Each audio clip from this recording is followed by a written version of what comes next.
So, yesterday, I believe it was, yesterday was Hanuman Jayanti. This was 5 days after the appearance of Lord Sri Ram. And so they asked me to speak on Hanuman today, so they chose a verse with his transcendental name in it. But today I was also requested to speak on Shyamananda Pandit, who is also today's appearance. Also Vamsi Vadan, his appearance. And today is Balaram's Rasayatra, where Balaram goes to Vrindavan to perform Rasa Lila for 2 months. So here we go. We're going to try and do all of them and try to do a little bit of justice to each one. So this is from Madhya Lila, chapter 8, verse number 300. It talks between the Lord and Ramananda Roy. Translation. So this is towards the end of the 8th chapter here. It talks between the Lord and Ramananda Roy. Now Lord Chaitanya is traveling. So it mentions, after rising from bed the next morning, Sri Chaitanya Mahaprabhu visited the local temple where there was a deity of Hanuman. After offering him obeisances, the Lord departed for South India. Srila Prabhupada's purport. In almost all the cities and towns of India, there are temples of Hanumanji, the eternal servant of Lord Ramchandra. There is even a temple of Hanuman near Govindaji temple in Vrindavan. Formerly, this temple was in front of the Gopalji temple, but that deity, Gopalji, went to Orissa to remain as Shakshi Gopal. Being the eternal servant of Lord Ramachandra, Hanumanji has been respectfully worshipped for many hundreds and thousands of years. Here, even Lord Sri Chaitanya Mahaprabhu set the example in showing how one should offer respects to Hanumanji. Om Agyan Timidandasya Gina Jala Salakaya Chaksu Unmilitam Yena Tasmai Shri Gurave Namaha Sri Chaitanya Manobistam Staptitam Yena Bhutale Swayam Rupa Kadammayam Dadati Swapadantikam Sri Krishna Chaitanya Prabhu Nityananda Sri Advaita Gadadhar Sivasari Gaur Bhaktivinoda Hare Krishna, Krishna Krishna, Hare Hare, Hare Rama, Rama Rama, Hare Hare. So Mahaprabhu, in the role of the perfect devotee, teaches how to respect great personalities. Although he is the supreme personality of Godhead himself, Sri Krishna Chaitanya, Radha Krishna Nohyanya. Radha and Krishna have become one in the body of Sri Krishna Chaitanya. So he's practically the highest manifestation of the Godhead. But here, in his role as the perfect devotee, he shows by example. Teaching can be given by words, and teaching can be given by example. When both are there, that is called perfection. But of the two, the highest is example. So here, he's teaching by example that one should worship great personalities. In fact, that is our whole tradition. To worship the Lord is our mission, and to develop love for the Lord in worshiping the Lord is our mission. But higher than that is worshiping those who are dear to the Lord. So we should always remember that, because it's the fundamental principle of success in devotional service. To worship those who serve the Lord is higher than worshiping those, the Lord himself. Why? It's a very easy explanation to understand. Because if you love someone and someone worships someone you love, how much do you love that person? More than you love than if they worship you, because naturally your love goes to that person. So Krishna loves those devotees who have surrendered. He loves everybody. He doesn't make distinction on how he gives his love. But he does say that those who are fully engaged in my devotional service, who have reached, they are very, very dear to me. So here's the principle of success in bhakti, to honor and glorify great souls. Now Hanumanji is more than just a great soul. He's a great mystery to all of us. What is his actual position? He's the son of the wind god Vayu. The wind is probably the most powerful force in creation. We get a little bit of wind sometimes and people get excited and they get a little nervous. If a wind goes 125 miles an hour, everybody runs inside and prays that their building still is there after it leaves. But that's 125 is small. It can go up to 300, 400 miles an hour. It can blow down whole cities. It's so powerful, the wind. It can destroy this whole planet just by Krishna releasing the wind god. That's how powerful. So Hanuman, he is the son of the wind god Vayu. And he has tremendous power. But he uses his power only for the service of the Lord. We hear wonderful pastimes of how the Lord Ramachandra was served so nicely by Hanuman. One of the principles of Hanuman's qualities and his exemplary expression of devotion is the determination to serve despite all the difficulties that may come by way of the service. When he was asked to try to help find Mother Sita after Sita had been captured by Ravana, it was Hanuman alone who actually found Sita. He was the one that crossed over the ocean. No other personality in the monkey army could actually do it. Even though there was one person who was just as powerful or even more powerful than Hanuman, and that was Jambavan. He didn't, because he was old. And he had been on the planet for millions of years, literally millions of years. And so he acquiesced to Hanuman, and Hanuman did it. And when he went to jump across the ocean in order to reach the island of Lanka, it wasn't like he just went, and flew easily. Obstacles. Now, obstacles in devotional service, we understand there's different ways to perceive these things. And we all get obstacles in our Krishna consciousness. Sometimes there's health challenges. And sometimes there is relationship challenges.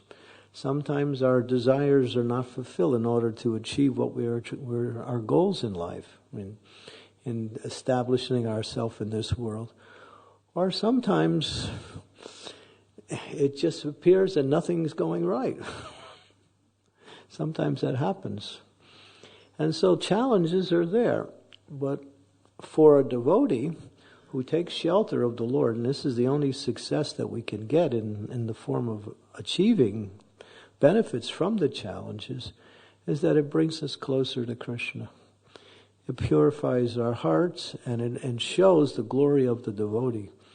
In this case, the challenges that Hanuman got wasn't about purifying him or bringing him closer to Ram. That was already there. But it showed his glories. It showed his glories. He was crossing the ocean, flying to Lanka, and all of a sudden, out of nowhere, a huge mountain rises out of the ocean, Mount Minda. And the mountain offered respects to Hanuman and said, Hanumanji, you have a long trip and you might need a break. On my mountain there's so many nice trees and fruits and flowers and places to rest. So I want to offer you this service. Now Hanuman was so determined to do his mission that, not considering his own comforts or whatever else was about his own pleasure, he respectfully acknowledged the offering of the mountain, touched it, and then continued on. In other words, he wasn't at all swayed by this particular obstacle. Now, obstacles come in two forms. One is difficulties and one is niceties. Got to watch out for the second one because they're more dangerous. As a sannyasi, I have that experience. The niceties that come by way of other people's wanting to offer some kind of sense gratification or various types of pleasure can also cause one to stumble on the path of devotional service and also block one's determination, may even water that determination down. So a devotee who is fixed in devotional service will see both the niceties and the difficulties as being interferences with one's devotional service. So one has to somehow or other make a discretion on what is beneficial and what is not beneficial for devotionals.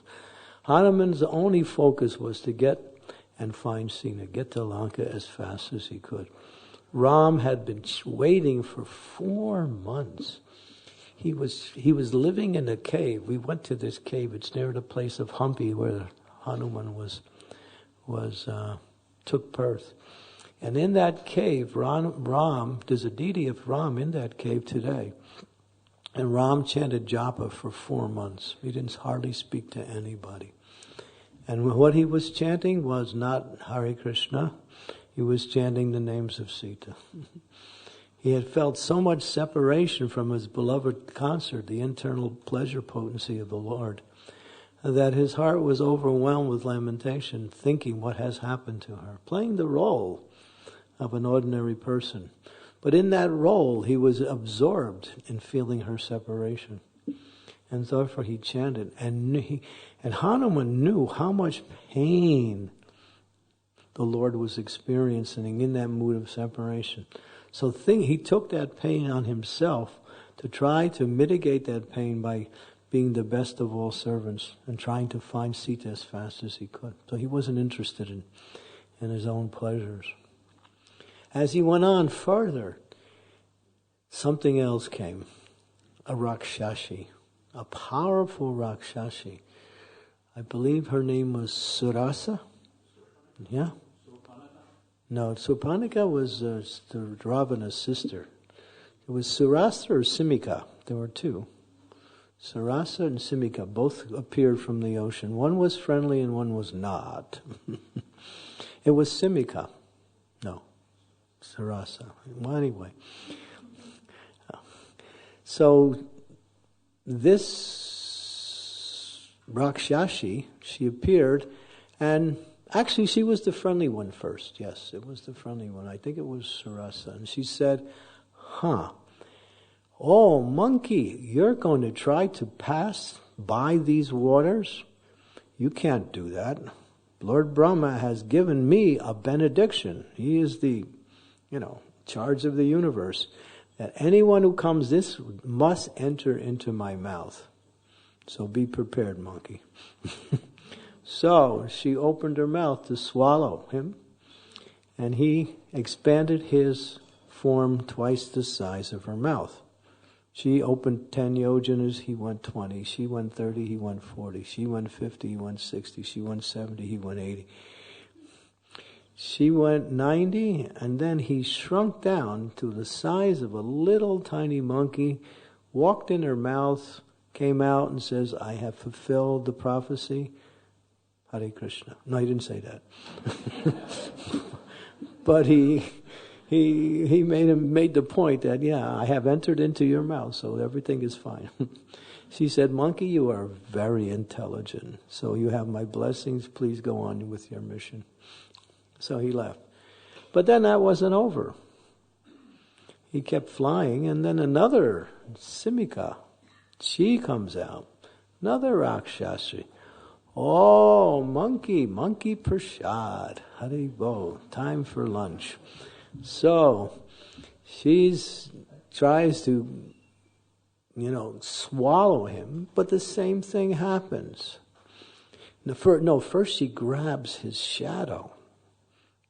And because somehow or other he couldn't move because she had grabbed his shadow so tightly And she was holding on, and he was wondering, why can't I move? Then he realized he was grabbed by this lady, Rakshashi. So he decided, okay, another problem. So now she's about to swallow him, and he does the same thing. He expands himself twice the size of his size, and she opens her mouth wide. He does. It goes back and forth, and again he shrinks down. This time he goes down her throat into her body. He takes her heart, rips it apart, comes out. Finished. One Rakshashi less. And then he goes on with his mission. So he had to deal with these obstacles. So we're learning, actually, the Ramayana is full, not full, saturated, that's a better word, of messages for us as devotees in Krishna consciousness. How many messages are in the Ramayana you can't understand. There are thousands and thousands. And they're all about learning different qualities, principles, proper etiquette, and devotional activities on how to become successful in life. And these obstacles, if we're faced with obstacles, now, is there an obstacle in our life that is too difficult to overcome? Sometimes devotees ask that question. This obstacle I can't surmount. It's too difficult. Why has Krishna given me this obstacle? We can reflect on either ourselves or we know someone who has been given a very difficult obstacle. Does Krishna do that? No.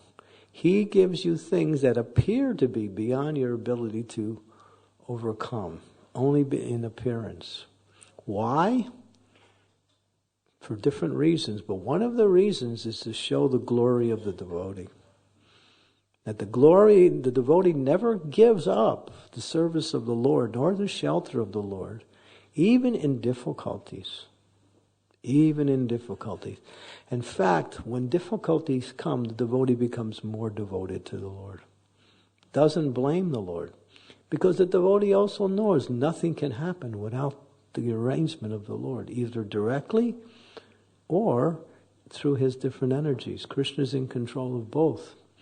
So therefore, when obstacles do come, the Lord has some, what we say, he's either allowing it or he's wanting it to happen. Either one. Through his energies or he makes it happen. But the devotee knows, hey, this obstacle is actually for my benefit. And maybe for the benefit of others also. So these teachings in the Ramayana, these pastimes, especially with Hanumanji, how many obstacles? Constantly he was, what we say, faced with obstacles. But he always took shelter of the Supreme Personality of Godhead and never gave up his service. Jai Sri Radha Gokulananda ki jai. Sitaram Lakshman Hanumanji ki jai. Sri Gaurnitai ki jai. Beautiful Vrindadev ki jai.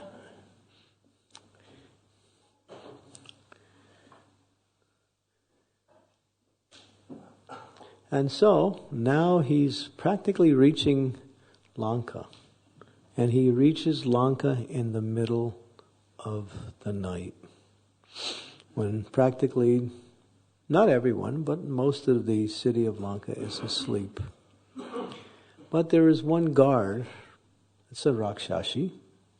Her name is Lankini. And she's guarding. And she sees this monkey coming. And she says, hey, where are you going? You can't come here. This is Ravana's kingdom. And he's a little tired of these ladies bothering him. So, so this is the third one in a row. So this one he gets a little fierce with. So he punches her. You don't punch ladies. Please don't take this one as an example. This will cause great offense. Even if the lady is wrong, you don't punch her. Understand this principle. This is a truism. Because if you offend a lady, your whole spiritual life goes down the drain. So, yeah. And so, but Hanuman, but she got up and she said, "Oh, Lord Brahma has told me that someday someone will come and defeat you, and that will be the beginning of the end of Ravana. So my dear monkey, you have my blessings. Please go on with your mission." She blessed him. And of course now he's there and it's the middle of the night. He has to find Sita. He has never seen Sita. He's only been given descriptions of what she appears. And based on that description, he's looking around. All he knows is she's the most beautiful of all ladies. And so it's the middle of the night and he's going from looking into the different palaces. They're all made of solid gold. The city of Lanka was just full of material opulence. And as he's flying around looking, he sees one palace and he sees this 10-headed monster laying on the bed with all these ladies laying near him. And he's wondering, is that Sita? No, it can't be Sita. No, it can't be Sita. It can't be. He rules that out. And finally, he starts going different places. And then, I can't find the piece to connect this next part to the whole, but he finds her in the Ashoka Grove. There was a grove right in the city of Lanka that was just on the outskirts where Sita was being kept. Now Ram had given Hanuman a special ring. This ring was given by Sita to Ram. So both Sita and Ram knew this ring.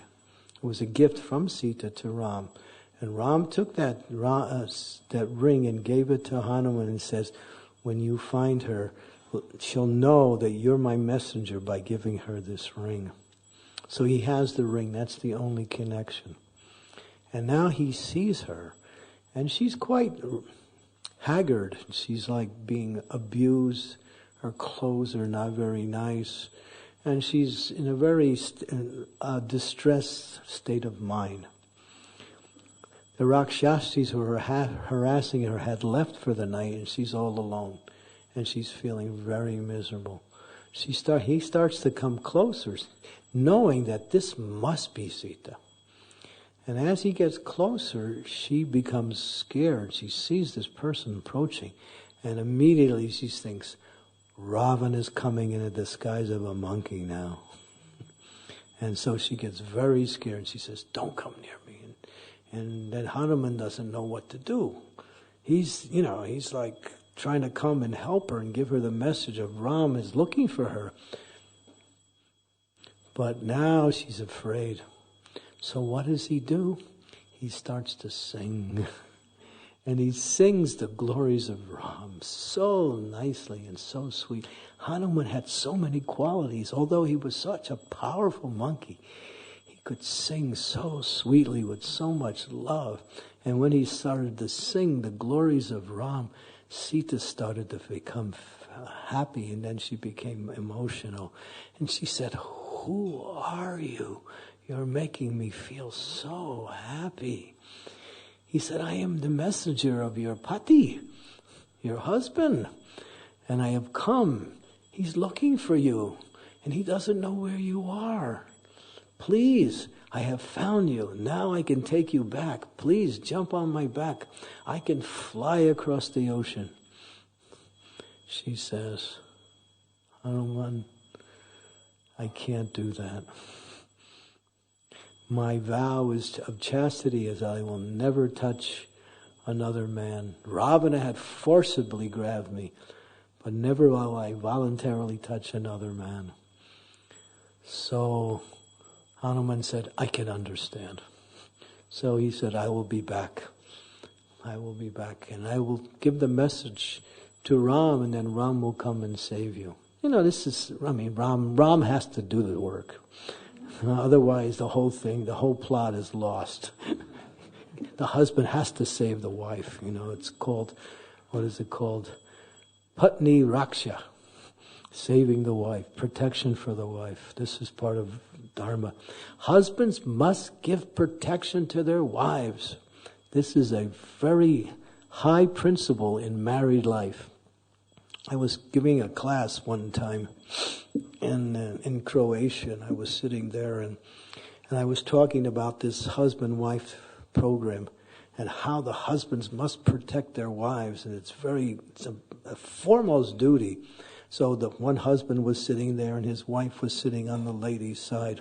So all of a sudden, a big giant bee came in the window and started going for this lady. And she started screaming, and I looked at her husband and I said, "Save her!" And he was a little lost. He couldn't quite understand what I was talking about. Because the bee was huge. And he was just buzzing around her. And then I realized this was just to illustrate this principle that I was talking about. That the bee came just at the right time. So anyway, this is a very important principle of married life.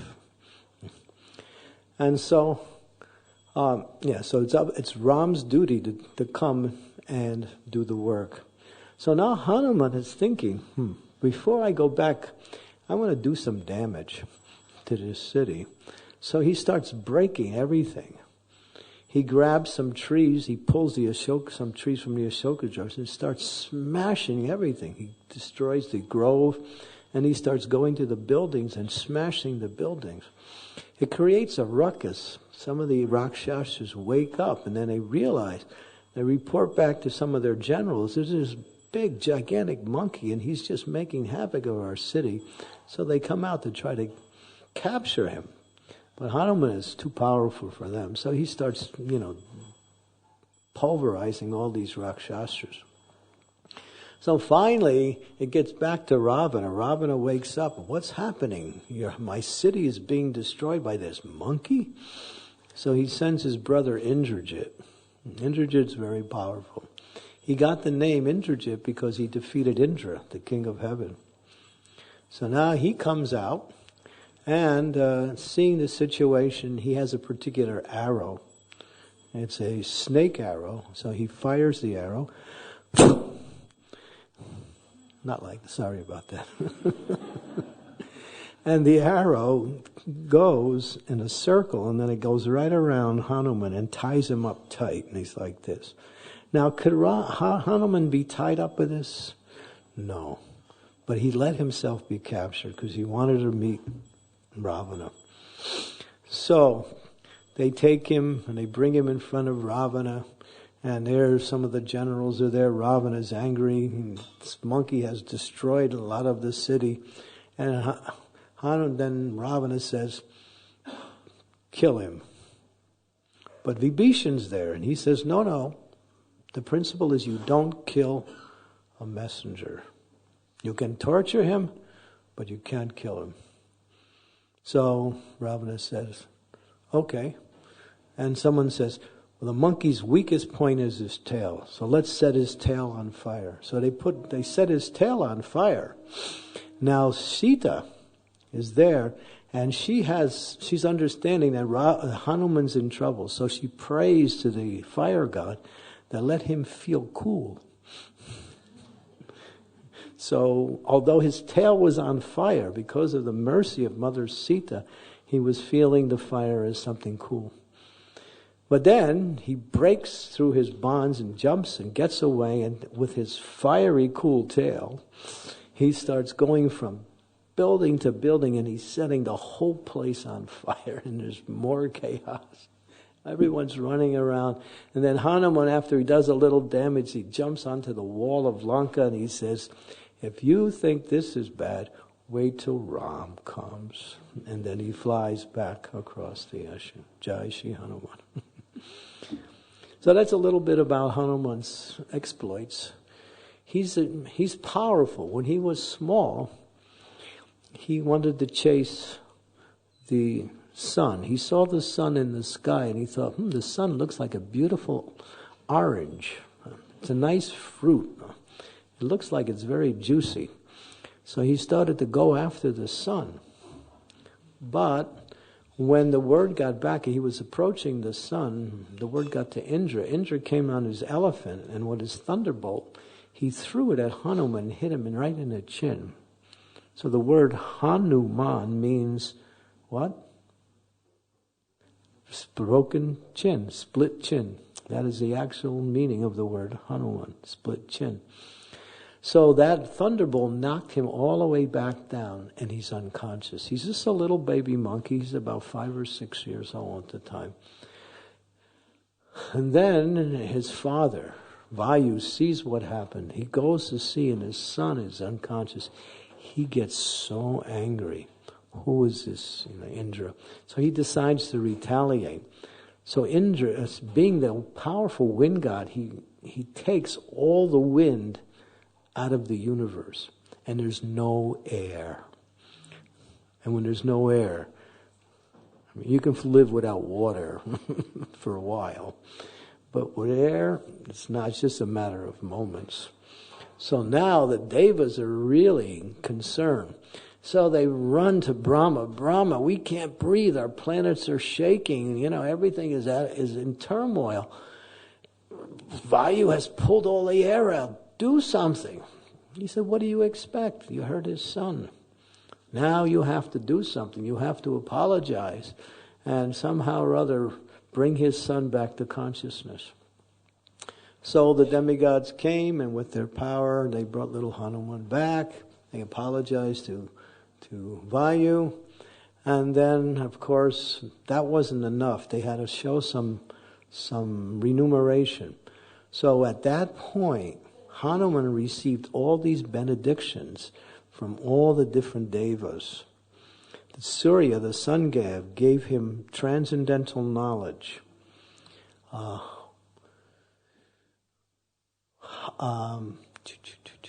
Indra gave him the benediction that he will not be killed by any weapon. Who else? The different deva, Agni gave him the benediction that he will not be burnt by fire.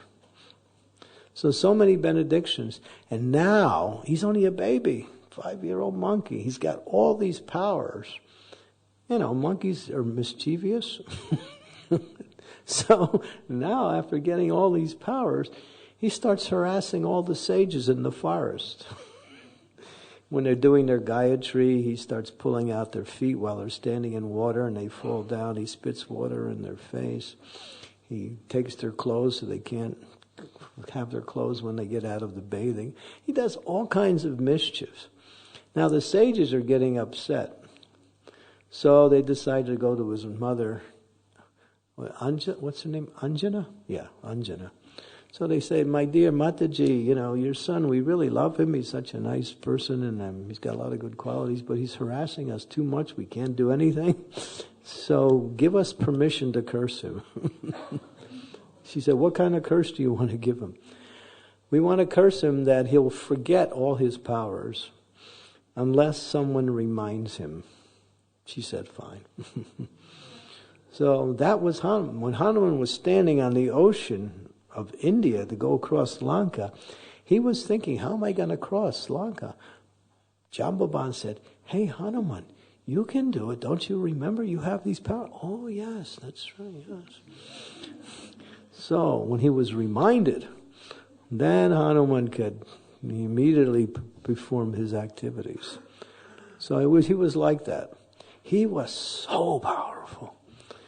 Bali tried to fight with Hanuman, and Bali had this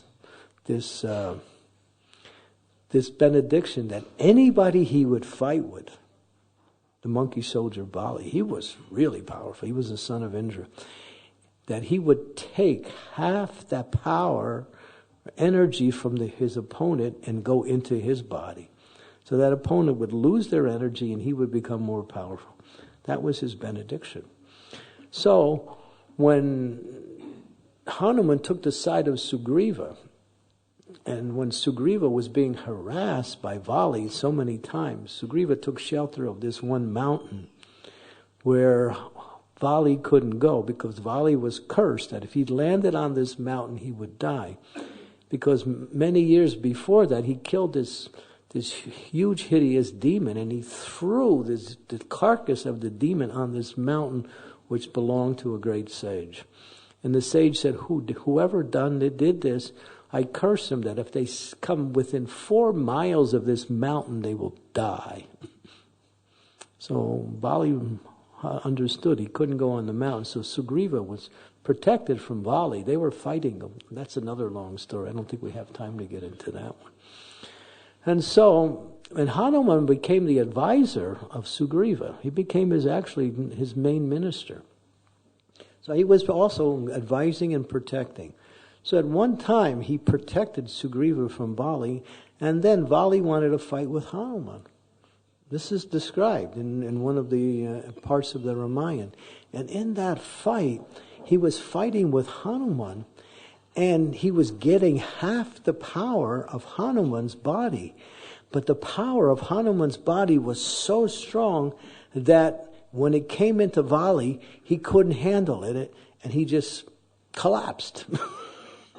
So his benediction turned into a curse, and Hanuman was not even slightly even daunted by losing some of his power. That's how powerful Hanuman was. We can't imagine. I mean, he carries a big mountain. Some people think, oh, that's a nice story. It's not a story. I saw, when I was in India, there's a place called Satara. You're familiar with this area, Satara? It's in Maharashtra. Anybody from that area? Satara? Just below, it's in Maharashtra. Where is it? Near Kolhapur, in that area there? There's Satara means 7 hills.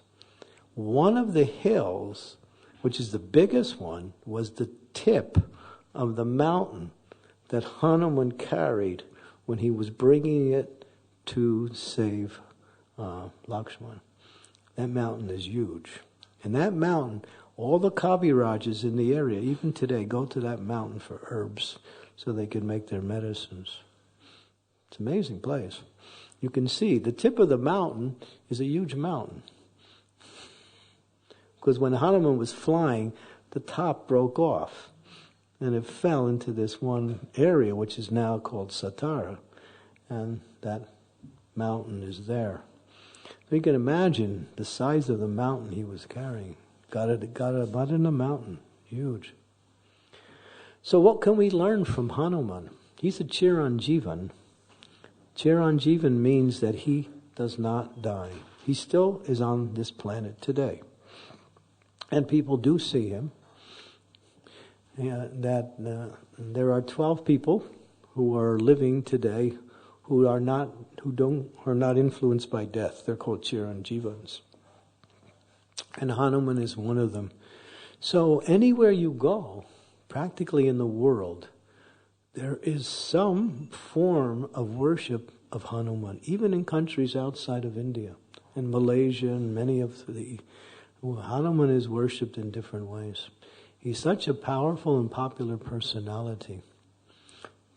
So we are very, honored to be in such a situation where we can honor and worship Hanumanji. Because he is very, very dear to Ram. And of course,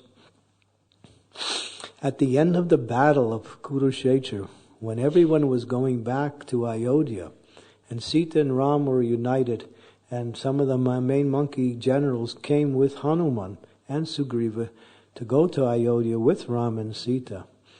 When Sita arrived, she was feeling so grateful to Hanuman for what he had done to save her, that she took off this beautiful necklace. She had this beautiful necklace that Ram had given her as a gift.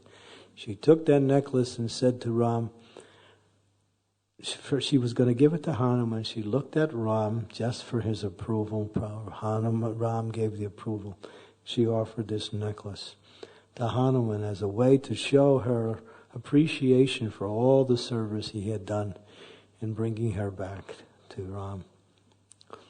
So that's a wonderful expression of love from Sita to Hanuman, like that. So these are some of the pastimes of Hanumanji. There are many, many, many more. Please, I'm sure everyone has read the Ramayana. Right? Everyone's read the Ramayana. If you haven't read the Ramayana, I don't know what I should say after that. But anyway, you should read it. The Ramayana is so wonderful. We just finished with Ram's appearance. And the Ramayana is so full of transcendental knowledge and worship of the Supreme Personality of Godhead, Sri Ram. And especially here in Bhaktivedanta Manor, where every day we get the darshan of Sitaram, Lakshman and Hanuman. It's a wonderful, wonderful darshan. I go to different places. I travel different places around the world, and I think, and I've seen many forms of Sitaram, Lakshman, Hanuman, but this is my favorite. They're worshipped so nicely, and their presence is so very much prominent. They're very, very powerfully there. So we are very fortunate here in Bhaktivedanta Manor to have these forms of the Lord here, so we can serve in so many different ways, and also play for their blessings. We can play to Hanuman, please Hanuman, destroy the obstacles in my devotional service. This is our prayer to Hanumanji. And he has the power. If he sincerely hears your prayer, then your obstacles will turn into little, what we say, incidents that are even hardly noticeable. So everything is there like that. There's one story where one man, he wanted to get the benedictions of Hanuman. This story illustrates ritualistic worship. You know what ritualistic worship is? Ritualistic worship means I do the rituals, but I don't even know why I'm doing it. My mother did it, her mother did it, my mother's mother did it, my father did it, we all did it. Why did we do it? I don't know, because everybody else did it. And then we do the pujas, we do the rituals, we do the worships, we count how many circles there. 1, 2, 3, I think there's a few more. Okay. 4, 5, 6, 7. That's it, I got it. Okay. Got the number down. In other words, doing the external form of worship but not understanding the mood. Not putting one's heart into it, just doing it for the sake of doing it. In other words, it becomes a function rather than an expression of devotion. So one man, he wanted to worship Hanuman. So he worshipped Hanuman, and it was understood by his guru. He told him, if you worship Hanuman for 18 days, Hanuman will appear to you and give a benediction. And you follow this form of worship. He gave him his sadhana. So this man was worshiping Hanuman. And Hanuman was so pleased with the worship that after 12 days, Hanuman appeared. Not 18, 12. And Hanuman said, yes, I'm here. How can I serve you? He said, Hanuman, I'm supposed to do my puja for 18 days, so please come back in 6 more.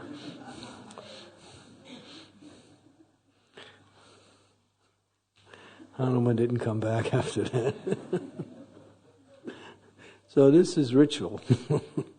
Worshipping just according to the rules and regulations and not knowing the reasons behind it. He got the benediction of his worship, but he was more attached to the ritual.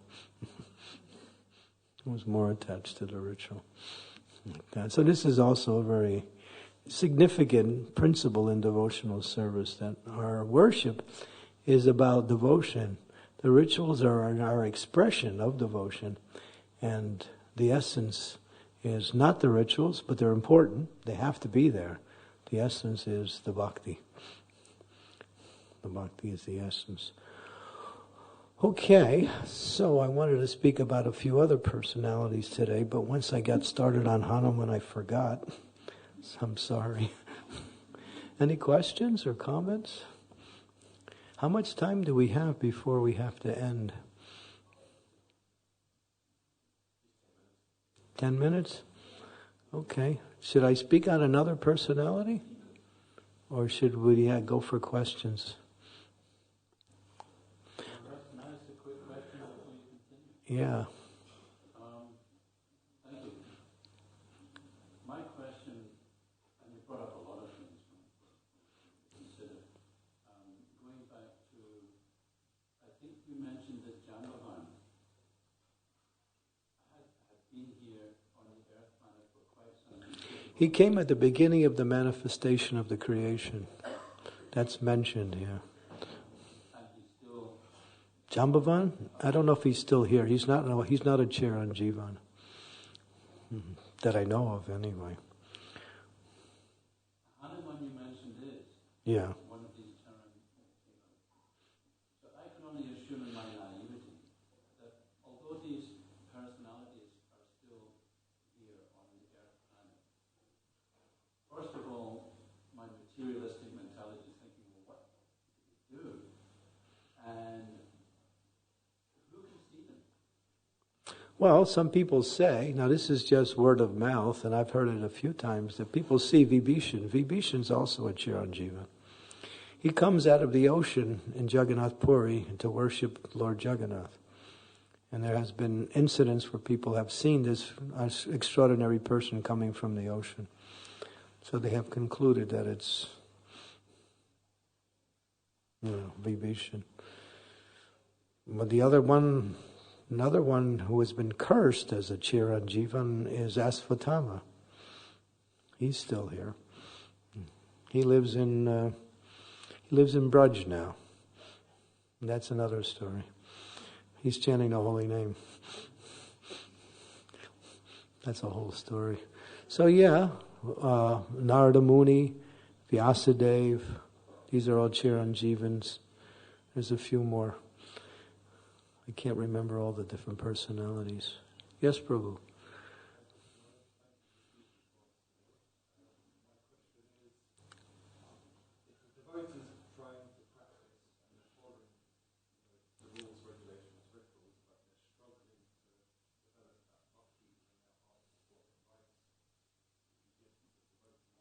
Prayer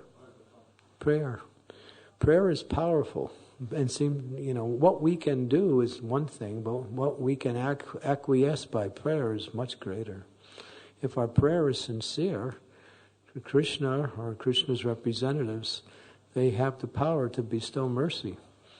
So if we sincerely pray, and our prayer has to be in line with bhakti and not praying for something material, but if we sincerely pray, prayer is powerful. Because prayer shows that you're eager. Because we're limited. I mean, how limited we are, we don't even understand. But that limitation is overcome by prayer. So one has to try to sincerely pray. And I've seen miracles happen when people sincerely pray.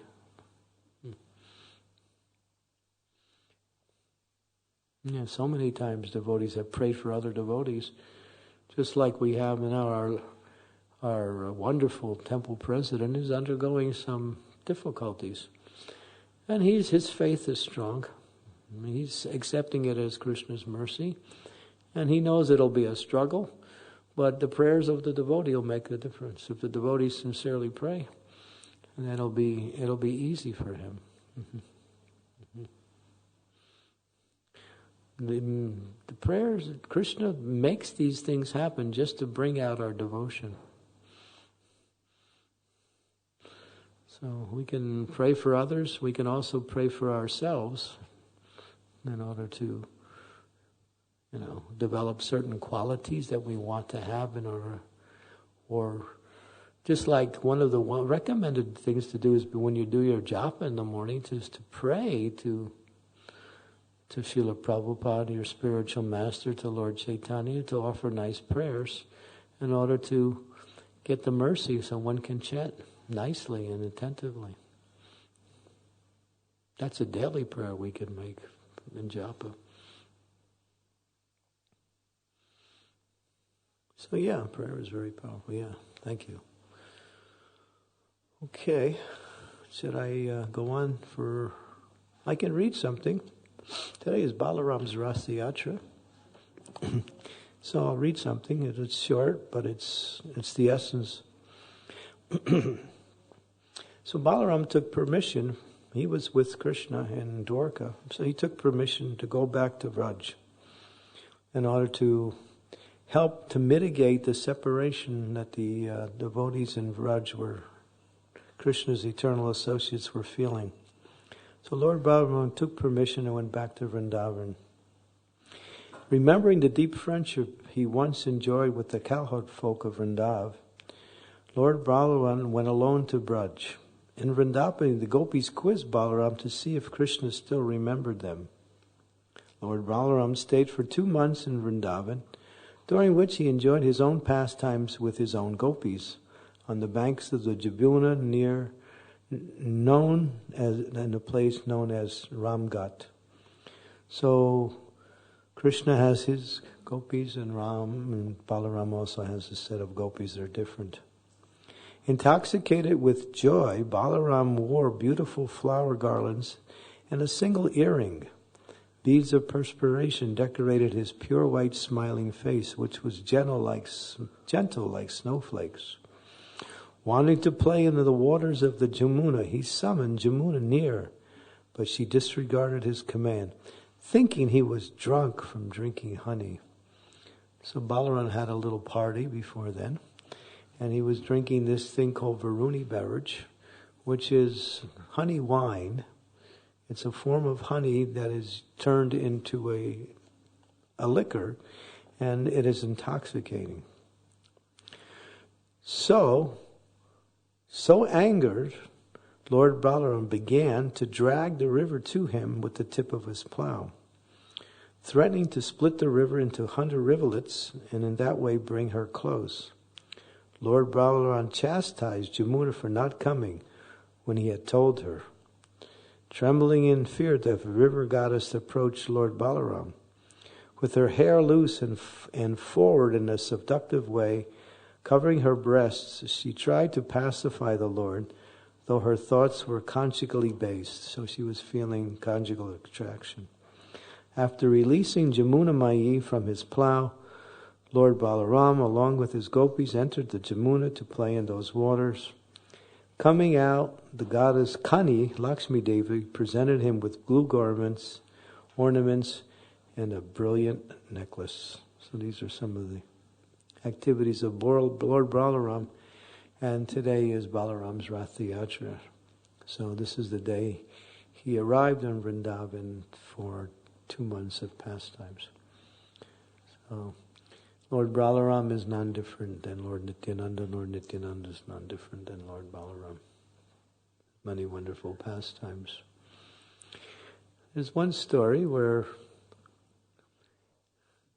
when Krishna left the planet, Sridham, one of Krishna's cowherd friends, said, I'm going to wait until Krishna comes back. So he went into a cave. That cave is in Govardhan now. And he waited there. And he was waiting and waiting for thousands and thousands of years, and Krishna didn't return. Finally, one day, after Lord Chaitanya had descended, and Lord Nityananda knew that Sridham was waiting. So he went over to this cave, and he called in, and he said, "Hey, Sridham, Sridham." And Sridham said, "Who's calling me?" He said, "Me, it's me, Balai." Balai, oh, really? So he came out, and he saw this person. He said, "You're not Balai, you're so small." Because during the time of, Krishna, people were big. Now, Nityananda was tall, but Kali Yuga had shrunk the size of the personalities. So he said, "You're not." He said, "Yeah, I'm Balaram. I've come to see you." "Well, there's only one person. I don't believe you. But anyway, I'll test you. There's only one person that could beat me in a race, and that was Balaram. So let's race." So Nityananda said, "Okay." So they were going to race around Govardhan Hill. So Sridham takes off, and Nityananda is running along. So Sridham is running, and Nityananda is running alongside of him in a very nonchalant, very relaxed way. Like he's not even putting out any effort. And Sridham is trying to go faster, and at the same time, Nityananda is not even trying to beat him, he's just trying to stay with him, just to let him know that, hey, I told you, I'm Balaram. And finally, when they got to the end, then he said, yeah, you must be Balaram. Then Nityananda revealed his form as Balaram to Sridham. And that's a wonderful pastime. That happened when Lord Nityananda was here. Okay, so today is also the appearance day of Shyamananda Pandit. His life story is quite amazing, so please take some time today. And also Vamsi Vadan. Vamsi Vadan was a servant of Lord Chaitanya who carved Dameshwar Mahadev, that deity that is in Kolhapur, not Kolhapur, but Koladweep in the islands. And that deity was worshipped by Vishnu Priya when Lord Chaitanya had taken sannyas. I'm sure some of you have seen that deity, a beautiful deity in Dameshwar Mahadev temple. Did you go? Yeah, beautiful. He's got his arms like this. So Vamsi Vadan was the sculptor who actually put that deity together by the direction of Lord Chaitanya to give his good wife Vishnu Priya worship when he had left and taken sannyas. And she worshipped that deity through her whole life, like that. All right, sorry to hurry through these pastimes. They're all full of nectar, but we don't have so much time. So thank you very much. Sri Hanuman Ji ki, Jai Sri Balaram Ji ki, Sri Shyamananda Pandit ki, Vamsi Vadan ki, Gaur Premanande, Hari Glories to Srila Prabhupada, Hare Krishna.